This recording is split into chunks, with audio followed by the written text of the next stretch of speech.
I have a great time with my life, and I want to share it. I love living. I think that's infectious. It's something that you can't fake. Greatness is not this wonderful, esoteric, elusive, God-like feature that only the special among us will ever taste. You know, it's something that truly exists in all of us. It's very simple. This is what I believe, and I'm willing to die for it. Yeah. Period.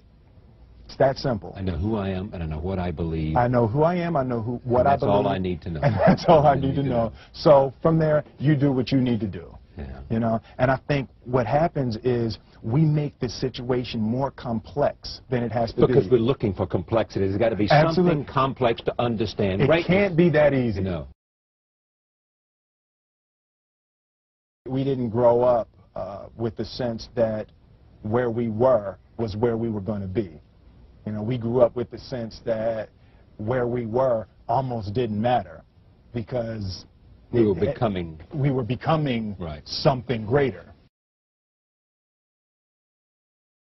The separation of talent and skill is one of the greatest misunderstood concepts for people who are trying to excel, who have dreams, that want to do things. Talent you have naturally. Skill is only developed by hours and hours and hours of beating on your craft. I've never really viewed myself as particularly talented. Where I excel is ridiculous, sickening work ethic. You know, while the other guy's sleeping, I'm working. While the other guy's eating, I'm working. I realized very, very young that there's no easy way around it. No matter how talented you are, your talent is going to fail you if you're not skilled. You know, if you don't study, if you don't work really hard and dedicate yourself to being better every single day, you'll never be able to communicate with people, with your artistry, the way that you want. So the only thing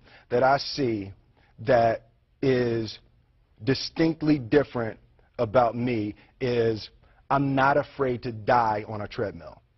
You might have more talent than me, you might be smarter than me, you might be sexier than me, you might be all of those things. You got it on me in 9 categories. But if we get on the treadmill together, right, there's 2 things. You're getting off first, or I'm going to die. It's really that simple. You're not going to outwork me. It's such a simple, basic concept. The majority of people who aren't getting the places they want or aren't achieving the things that they want is strictly based on being outworked, is strictly based on missing crucial opportunities. I say all the time, if you stay ready, you ain't got to get ready. One summer, his dad tore down a brick wall on the front of his business and told 12-year-old Will and his 9-year-old brother to rebuild it, a job they said was impossible. It took them 1.5 years, but they did it. And he said, now don't you ever tell me it's something that you can't do. You don't try to build a wall. You don't set out to build a wall. You don't say, I'm going to build the biggest, baddest, greatest wall that's ever been built. You don't start there. You say, I'm going to lay this brick as perfectly as a brick can be laid. And you do that every single day. And soon you have a wall. And soon you have a wall. It's difficult to take the first step when you look how big the task is. The task is never huge to me. It's always one brick. Me too.